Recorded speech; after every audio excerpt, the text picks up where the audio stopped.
Good afternoon, everyone, and welcome to our virtual farm tour. I'm Jolene. I will be your moderator. I work at Milk Means More on behalf of Michigan's 900 dairy farm families all across the state. Today, we're going to head to the east side of the state and talk with Farmer James. We're going to see his cows. We're going to hear how his cows are milked, how his calves are taken care of, and we're also going to have a focus on sustainability. So a couple housekeeping things before we get into the fun of it and we get to see the cows on the farm. So if you have questions, please put them in the QA function on Zoom or in the comment section on Facebook. We did get a lot of questions come through in our registration documents, and we have a lot of questions that we want to ask Farmer James, so we will try our best to get to all of them. If we don't answer all of your questions today, on our website, milkmeansmore.org, we do have a frequently asked questions document that you can download and you can read through that. If you have additional questions after that, feel free to reach out to us. We would be happy to help make sure all of your dairy farming questions are answered.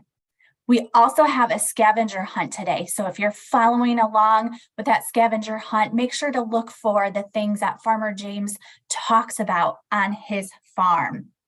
And then finally, we have a dairy recycler lesson. We know that Earth Day was just a few days ago, and many of our students in classrooms across the state and even across the country were celebrating Earth Day in their own way. And our dairy farmers in Michigan and across the country celebrate Earth Day as well. They also take care of the environment every single day, taking care of the soil and the water and the air. And that's what we're going to focus on today with Farmer James. But we encourage you to download that Dairy Recyclers curriculum from our website, and it was also sent ahead of time. And we will make sure that we follow up with that link as well so that you can learn more about the steps that dairy farmers are doing every single day to be sustainable. And we'll also make sure that we ask Farmer James quite a few questions about that as well. And then finally, we are going to have some poll questions throughout the virtual farm tour. So get ready to answer those. They will be through Zoom. We will also be launching them through Facebook as well, and hope that you can participate in those and share with us your thoughts. We want to make this as interactive as possible. Before we launch into it, though, I want all of you to be thinking about some of the things that you did, whether it was on Earth Day or that you do every single day to recycle, to be sustainable. And let's see how those compare to what Farmer James and the other Michigan dairy farmers do on their farm. So with all of that said, again, welcome. We're so excited to have you. And now we're going to go to the farm. We're going to meet Farmer James. We're going to see the cows. So James, welcome. Thank you so much for having us today. Hi, Jolene, and welcome to all the students to Weber Family Dairy. Our farm is home to about 400 Jersey cattle, and we farm 800 acres. I am the fourth generation in my family to own and operate this farm. And I look forward to a great tour today with everybody. Great. Thank you so much for having us. So, James, you are standing in a barn right now with your cows. Can you talk to us about the habitat that you've built for these cows in that barn? Absolutely. So the cow comfort is of the utmost importance on any dairy farm. So what that means is when it's 90 degrees outside in the summertime, cows get to stay in here where they have shade, where they have fresh, clean water, a soft space to lie down on, and also fans to keep them cool, because cows' favorite temperature is like it is today. When it's 45, 50 degrees, that's the weather that they love. So when we have hot temperatures, we got to keep them cool. But similarly, in the wintertime, when we have freezing temperatures outside and it's snowing, we have roll-up curtains. If you look to the sides of the barn, you can see out of the barn right now. But in the wintertime, when it's snowing and blowing, we put those curtains down so that the cows are protected from the wind and the snow. But the entire time, they still have their fresh bedding, their clean water, and everything like that. That's great. Keeping those cows comfortable sounds like it's your priority. What do the cows lay on when they're in your barn? When they're laying down in our barn, in this barn specifically, it's called a freestall barn. So they have small individual stalls where they can comfortably lay. stand and get up and lay down whenever they want. And they're laying on recycled manure solids, which when you think about it, that sounds kind of yucky, right? A cow's lying on poop, but that's not the case. What we do with our manure here is we compost it with sawdust in the mix, and it dries out and turns into a nice, soft, fluffy bedding material that the cows lay on. That's great. And one of the questions, James, in the sustainability workbook or the curriculum is a question asking, what other items do farmers recycle to use as cow bedding? And you touched on that dry manure. We also know that some of our peers use newspapers to put down for their cows bedding. What other types of bedding would some of your peers be using? Yep, so there's lots of different types of beddings out there, but the most important factor is that it's nice and dry and fluffy and soft for the animal to lie down on. A couple other materials, probably the most popular is sand. So beach sand. When you go to the beach, you walk through the sand, your feet squish in there, it's nice and soft. Well, cows get to lay on a lot of sand too, and they love the feel of that. You mentioned newspaper. We're using recycled manure. We're also using some sawdust, which is another byproduct of where we get ours. A company makes pallets for shipping containers and things like that. And all the shavings that comes off of that is the sawdust that we get and then find another use for on our farm. So you're recycling from another industry. Correct. Yep.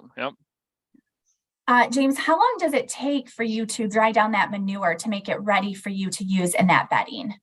It depends on the weather outside. In the summertime, we can dry that manure down much faster, something in the time frame of 2 to 4 weeks. In the wintertime, we have to add a little bit more sawdust just because the temperature of the air and the humidity and things like that. And we're looking more at like 4 to 6 weeks. Okay.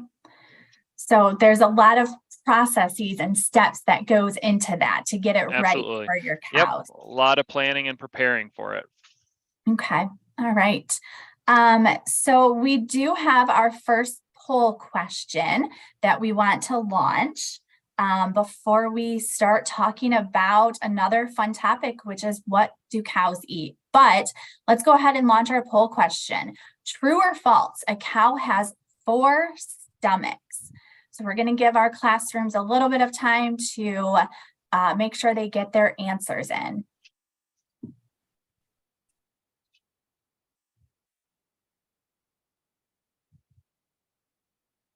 And James, while they're doing that, we know that another way that you recycle on your farm is by feeding your cows food that we as humans can't digest. Can you talk to us a little bit about that? Absolutely. So I'm going to grab a handful of our feed and we can look a little bit closer at it and what's in it. So this is coming right from where the cows are eating along here.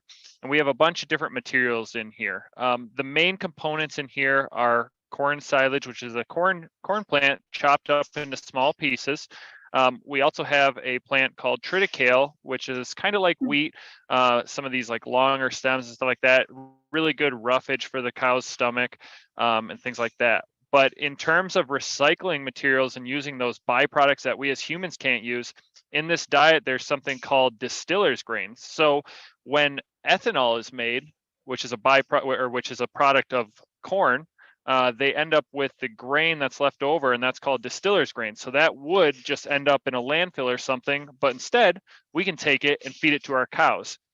We also have a byproduct of soybeans called soy hulls in here. And it's a finer grain particle, which provides a good source of protein to the cattle and energy. And same thing, it's a byproduct of soy. And in different parts of the countries, there's lots of other byproducts from fruits and vegetables all the way to pumpkins and potatoes, things like that, that we can feed to cows that would otherwise end up in a landfill. That's so great. I want to come back to that, but we're going to see what the results of the poll question was. So we had 88% of our participants said that cows, it's true that cows have 4 stomachs, and 12% that said false. James, what's the correct answer? The correct answer is that a cow has 1 stomach, but that there are 4 compartments within that stomach. Yep. And so cows are ruminants. They've got those 4 compartments that help them digest some of the things that you were just showing us. Whereas we as humans have that one stomach, right? Absolutely. And you were mentioning some of the things that they can eat that we can't, and that would end up in a landfill. So I think about Earth Day, that was just a couple days ago, and our students were learning about that in school and maybe practicing some of these things at home. And so for the students out there, I'd like you to think about, what do you recycle that would end up in a landfill that doesn't, because you're recycling it? And James, you mentioned a lot of things that the cows can eat that we can't, and we call them upcyclers. So they're digesting parts of the corn plant. They're digesting that distiller's grain. And what do they make for us from that? They make delicious dairy products. Absolutely, absolutely. So cows are just a marvelous creature by being able to eat some of those components of that feed. So, one I just saw on the cow cam, we've got quite a few cows who are coming up. They're wanting to be on camera, but I think in the background we saw them drinking some water. Can you talk to us about what they drink as well? Absolutely. So water, very important for dairy cattle because they drink so much of it. And remind me, I don't remember if we have a poll question, so I don't want to give away an answer to anything, but cattle drink a lot of water. Do we have a poll question on that, Jolene? Not on that, so you can answer Okay. that. So I'll tell everybody then, yeah. So adult cattle, like the ones that you're seeing on camera here, will drink upwards of 40 gallons of water every single day. That's a lot of water. So every gallon of water we know weighs about 8.3 pounds. So you do the math, and that cow is drinking upwards of 100 pounds of water every single day. That's more than a lot of the students that are probably watching this. So Yes. very important. It's very important. Water is very important for them. It's very important for us. I also know that you recycle water as well. So can you talk to us about how you recycle some of that water? Yeah, so at our farm, during the milking process, when the cows are being milked, that milk is flowing through what's called a plate cooler. And that plate cooler has 2 sides essentially to it, where the milk is touching one side and then water from our well is touching the other side. And as those 2 liquids contact that metal surface in between, the heat is transferred. So we cool the milk and heat up the water. And then that water that was used to cool that milk is sent to a large storage tank where it is then pumped out to the water troughs for the cows. And cows like water to be a little bit warmer, more like 60 degrees. So we're providing cows with water that we're using for a second time. That's the perfect temperature for what they want to drink. That's great. So they're drinking a lot of water, but you're also recycling it from other parts of your farm. You mentioned the milking process, and on your farm, you milk your cows at 5 a.m. and 5 p.m. and our students are not in school during those times. So we did take a video. James has hosted a virtual farm tour for us a couple of years ago. We took a video last time we were there. So let's go ahead and play that milking video. And James, you can explain to us how you're collecting that milk from your cows. Sure.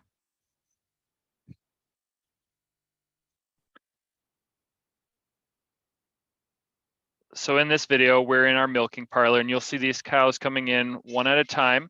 And as they come in, they turn so that their udder is to the back end where we're standing, so that we have easy access to their teats, which is where the milk comes out of. In our parlor, we have what's called a double 10 parallel. So there's 10 cows on each side that we're milking at a time. What I'm holding in my hand right there is a green cup that has what's called pre-dip, or essentially a disinfectant that goes onto those teats and helps clean those.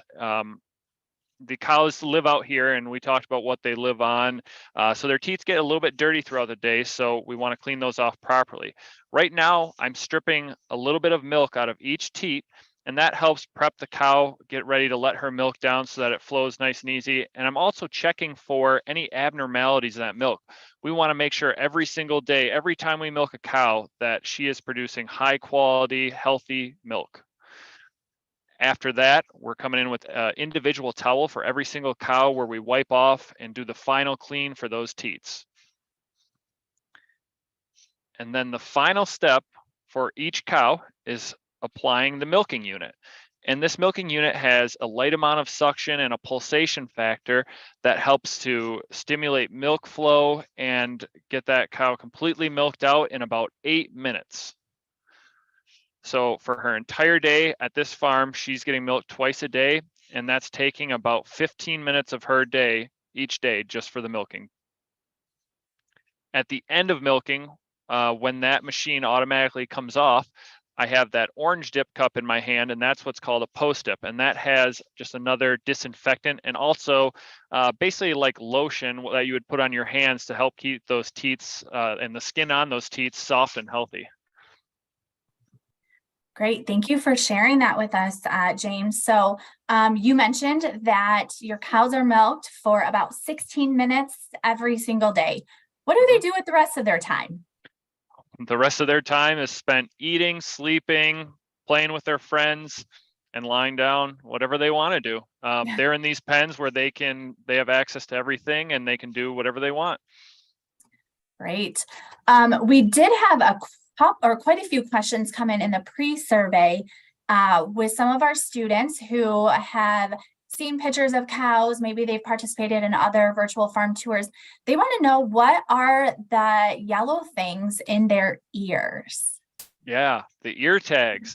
So these tags, when you look at them, they all have numbers on them. And that's our way of identifying what cow is what cow. As I mentioned earlier, we have 400 different animals out here, and that would be a lot of names to remember. So rather than try and give them each individual names, they have their individual numbers.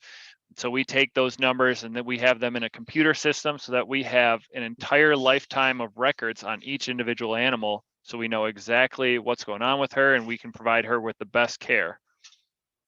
That's great. So their name or their numbers are kind of like our names. Essentially, So yep.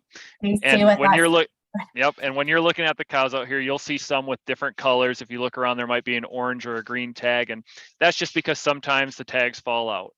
So we had what we had available, and there might have been a different color, and yeah, then a cow has their special colored tag. There you go. Those must be the special cows, right? The favorites. Absolutely. Well, they're all special. They're all favorites. They all want to be on camera right here. James, so you just got done showing us the milking process, and it looks like there's a lot of protocols in place to keep that milk safe and fresh before it gets to us, either at the store or at school. Where does it go when it leaves your farm? Yeah, so it's a really good question. On our farm, milk is picked up every single day by our milk hauler, and he takes it to a milk processing plant in Ovid, Michigan. It's about 45 minutes away from our farm, and at that plant, our milk can be turned into any number of dairy products, but the most common one that's made at that plant is butter. Butter makes everything delicious, right? Pretty good on popcorn, isn't it? That's right. Or baked potatoes. Yes. Absolutely. And so for the teachers, for the parents on the line, a few years ago, we did host a tour of a dairy processing plant. We got to see the milk be pasteurized and homogenized. We also got to see them make ice cream as well. We know that's always a favorite of everybody else. So if you would like to view that with your students, you can visit our website, milkmeansmore.org, and watch that. And then while we're talking about milk, so a lot of people always ask us, how can they tell where their milk came from? And on every gallon, every carton, every chug of milk, there is a 5-digit code. And the first 2 digits indicate the state where that milk was processed. Michigan's is 26. I actually have one here. I don't know if you'll be able to see that, but 26, let me see. Little backwards, but 26 means that it was processed here in the state of Michigan. And for milk, it's a perishable product.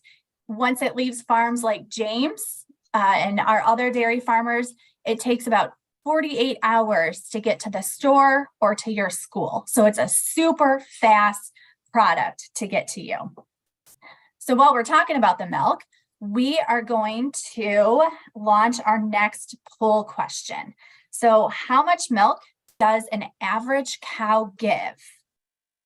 We've got three options. We've got 1 to 2 gallons, 7 to 9 gallons, or 15 to 16 gallons.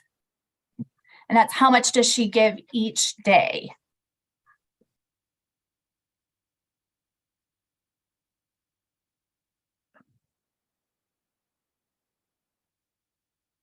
We'll give you all a few more minutes to make sure we get all of those answers in. James, we did have Mrs. Parrott's or Miss Parrott's class from Menominee, Michigan, want to know, what kind of milk do you enjoy? White, chocolate, or strawberry? So my favorite type of milk is still white milk. I love a good glass of whole milk. Yes. They also want to know what's your favorite flavor of ice cream? Man, that's a good question. I'm a sucker for Superman. I know that's a kid favorite, and it's probably still my favorite. I never outgrew my childish preferences. That's okay, as long as it's delicious. Who cares? Absolutely. Right? All right, well, we'll go ahead and launch those results. So we had a 4% who said 1 to 2 gallons. We had 75% who said 7 to 9 gallons and 22% who said 15 to 16 gallons. James, what's the correct answer? So the correct answer, most of you guys got it, is B. I think that was 7 to 9 gallons. But the fun thing is everybody's actually correct, because there are some cows on every single farm that produce like the lower amount of gallons, but also some that produce 15 to 16 gallons a day. There's a range, but the average is going to be B, 7 to 9 gallons a day. Absolutely. And that's probably something our students are learning about, is how to take that average. So you've got, like you said, those cows who produce a lower end, some cows who produce more, but that average right there in the middle. All right. So James, we're gonna switch and talk about some sustainability practices that you're doing on your farm. So can you talk to us, and while you're still in the barn, just tell us why sustainability is so important to you as a dairy farmer? Yep. So as I mentioned when I first opened here, I'm the 4th generation person, so in my family. So our family has had this farm for almost 100 years now. We're just about getting ready to celebrate our centennial for owning this farm.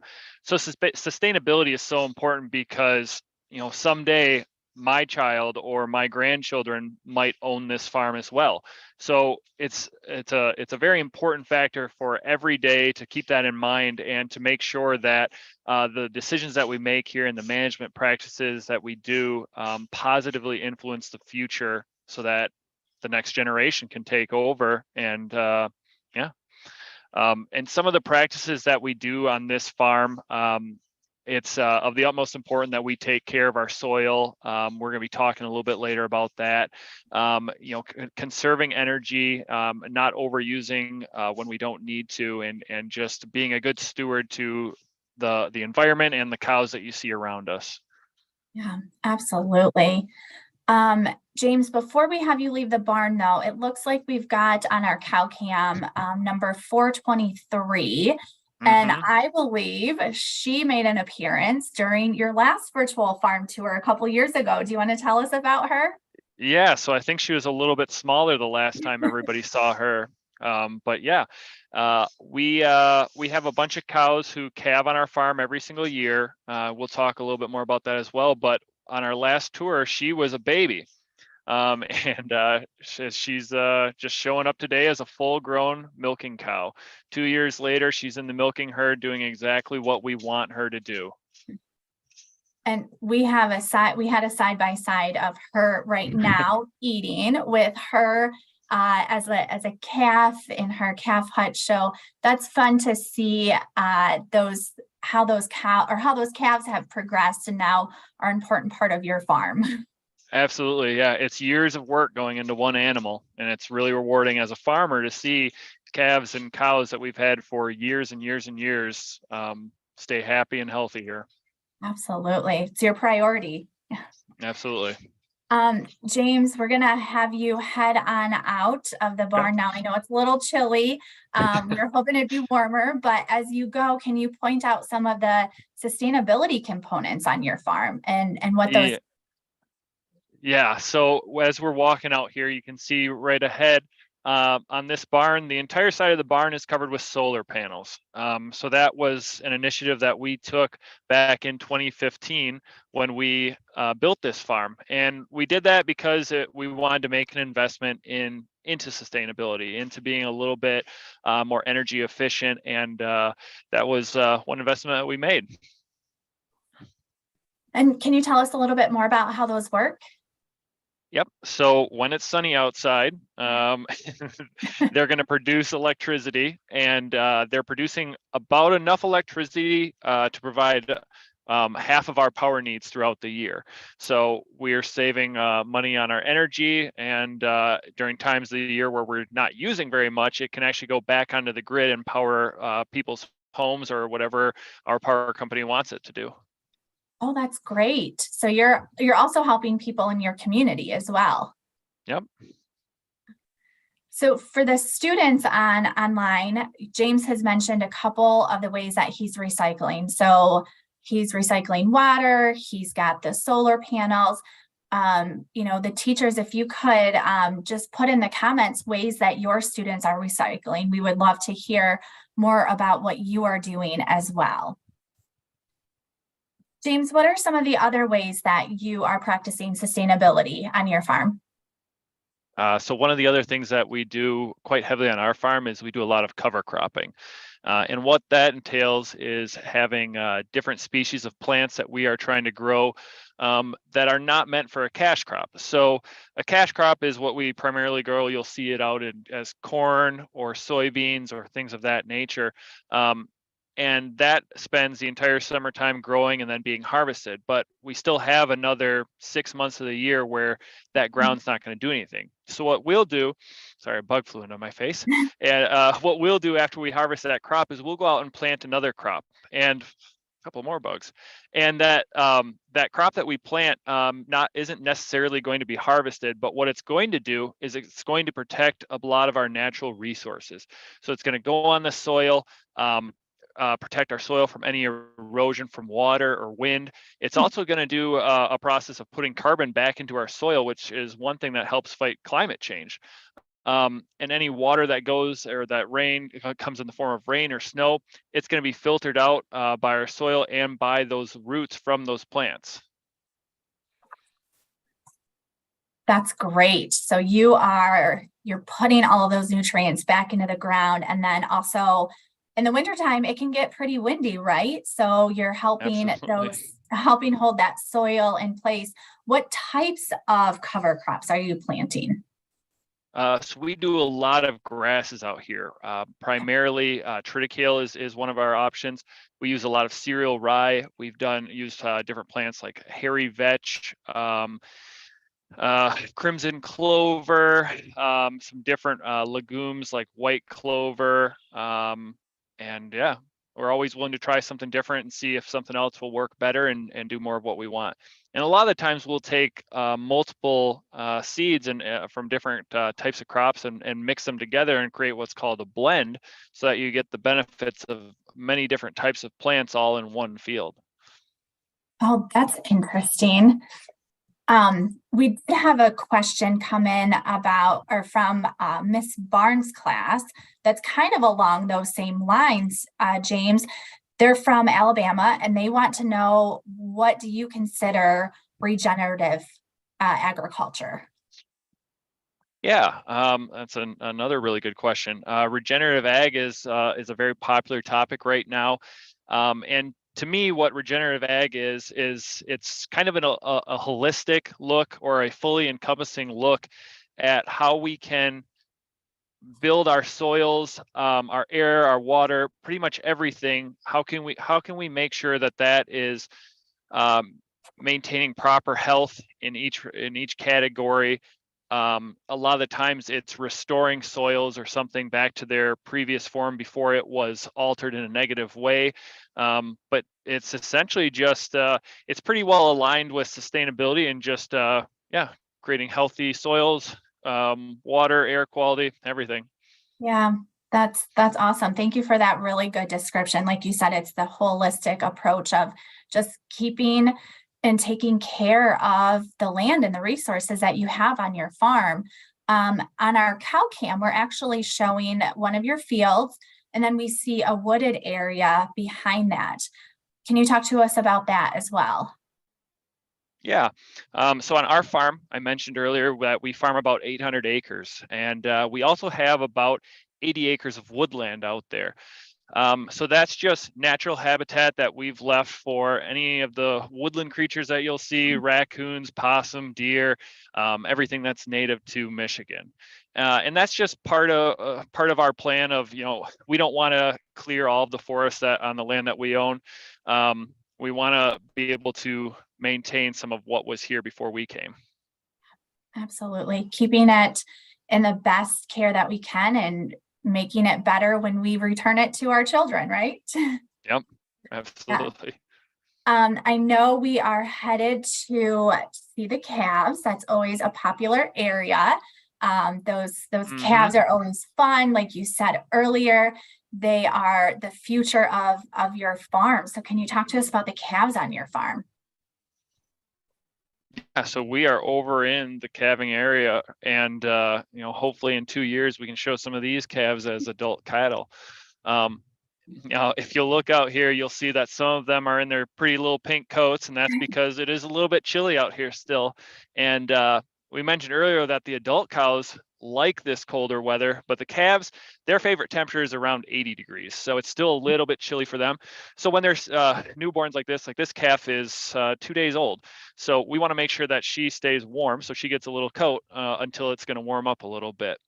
Our calves are fed twice a day, just like our cows are milked twice a day, and they're getting fed 1.5 gallons of whole milk right from the cows, and that's what they eat for the first 8 weeks of their life. During that time, they also have access to water and grain, which is in these pails, so they always have this stuff available to them to munch on if they are a little bit hungry or anything like that.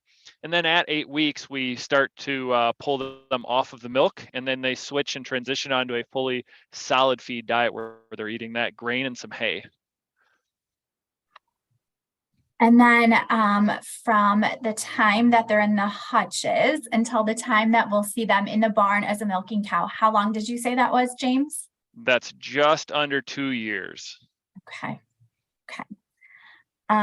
We do have a couple of questions that have come in from some of our students.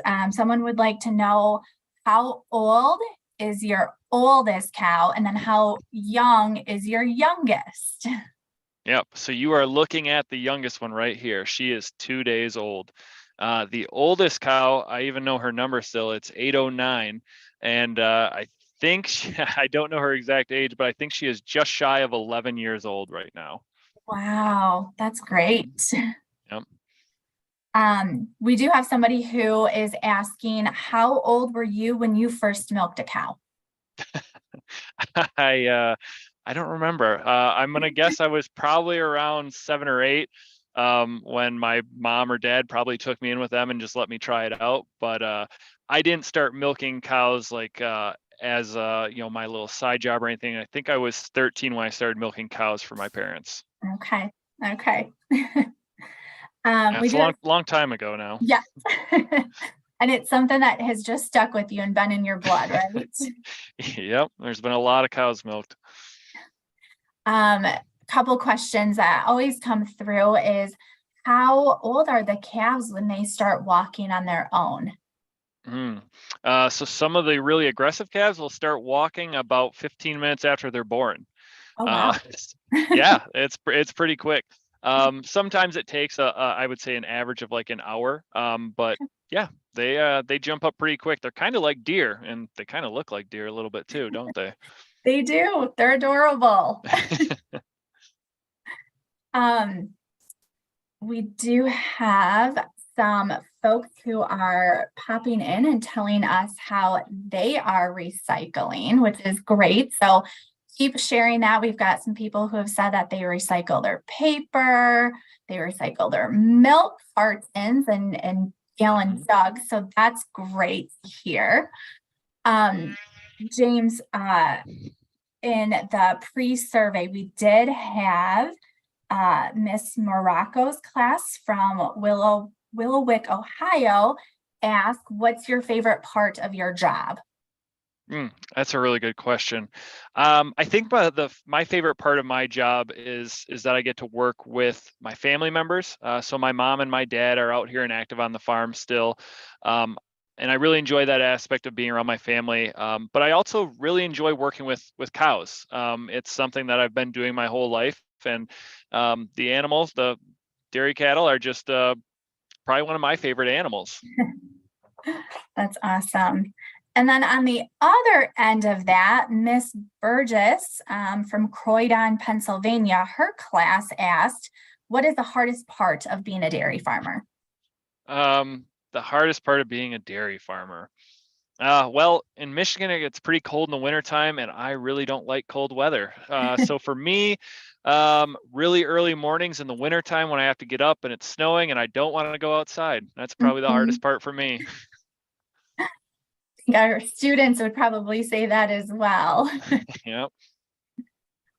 So we did have someone write in. Abigail wants to know, you were talking about the calves and putting coats on them during the winter time, and still now while it's a little bit chillier, how do you keep them cool in the summer? Yep. So in the summertime, the coats come off of them. And just like the cows, they can go inside of their little houses where they have shade. And when you have a hot, like I said, those 90-degree days and everything, if you can just get out of the sun, that's a really big help. And for these calves, these hutches are designed to have good airflow in the summertime so that they have a nice little breeze in the shade. They also have fresh water in their pails that they can cool off with. And then once they come out of these hutches and get grouped together with a bunch of their other peers and go into other pens, we have fans that blow on them as well so they can stay cool. Great, great. We have Mr. Sawaka's class from Hamtramck, Michigan.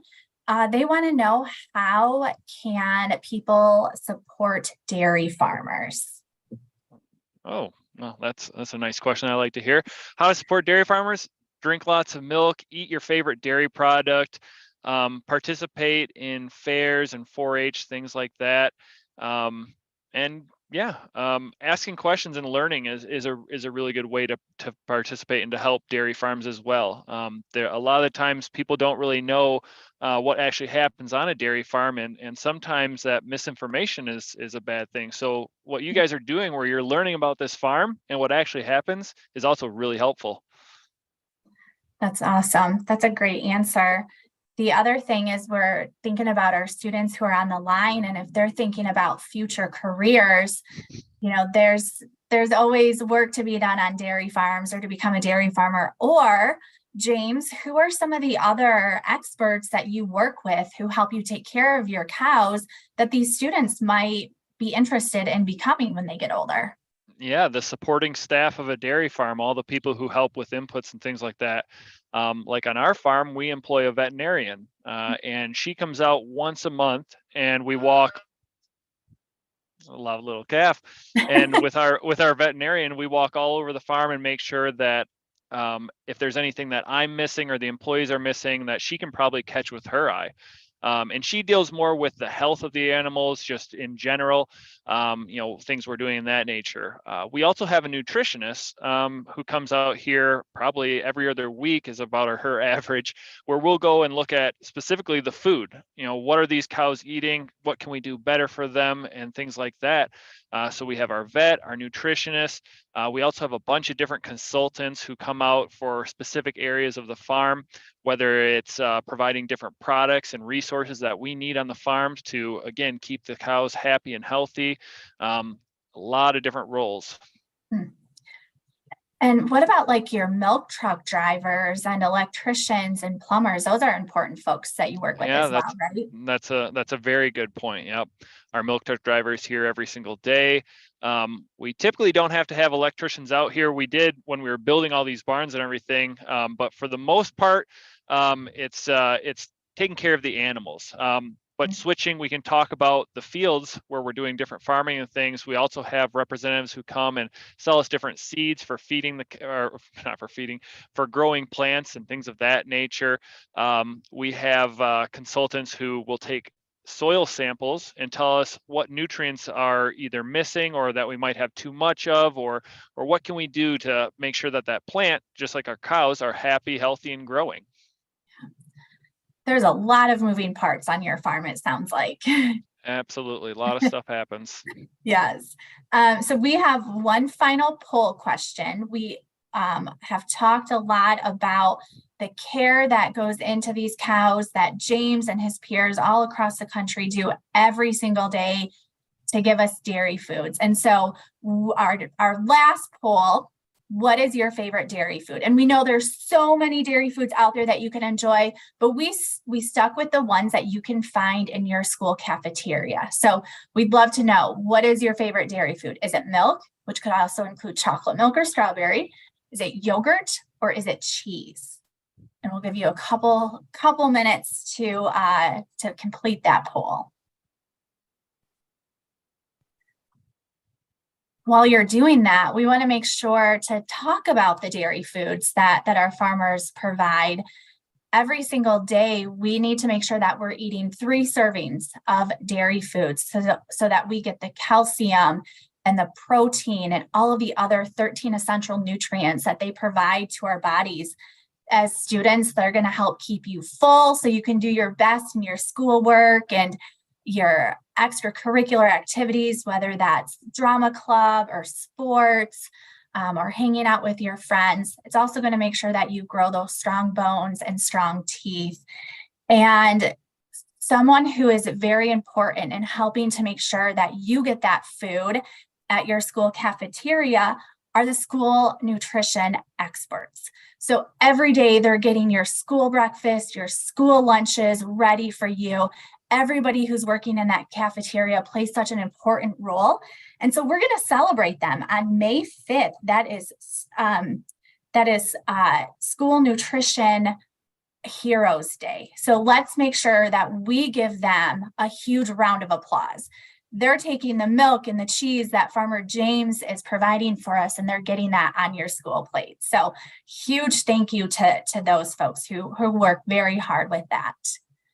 So let's see the results of the poll. Oh, this is all very close. So milk, we had 46%, yogurt, we had 21%, and cheese, we had 33%.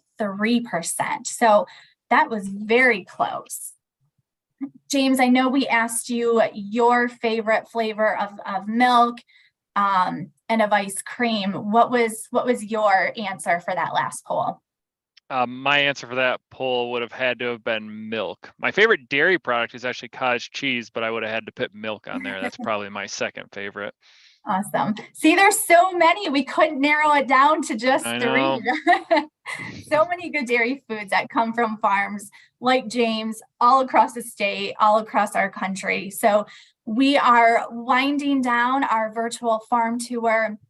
James, a huge thank you for joining us today, for talking all about how you care for your cows and the environment. Those are sound like 2 very important parts of what make up your day, is making sure your cows are healthy, your soil and your land is healthy as well. So thank you for answering all of our questions. For the students who joined us, thank you so much for learning from Farmer James. Again, if you have any other questions or want some more resources, please visit our website at milkmeansmore.org. You can find the FAQ sheet. You can find the Dairy Recyclers curriculum. You can find the farm tour we did with James in April of 2021, as well as other farms who have hosted virtual farm tours throughout the year, including the dairy processing plant. So with that, thank you for joining us. We are planning our virtual farm tours for the fall and look forward to sharing those dates with you very soon. We hope you all have a safe rest of the day and the summer. And thank you for supporting Michigan's dairy farm families.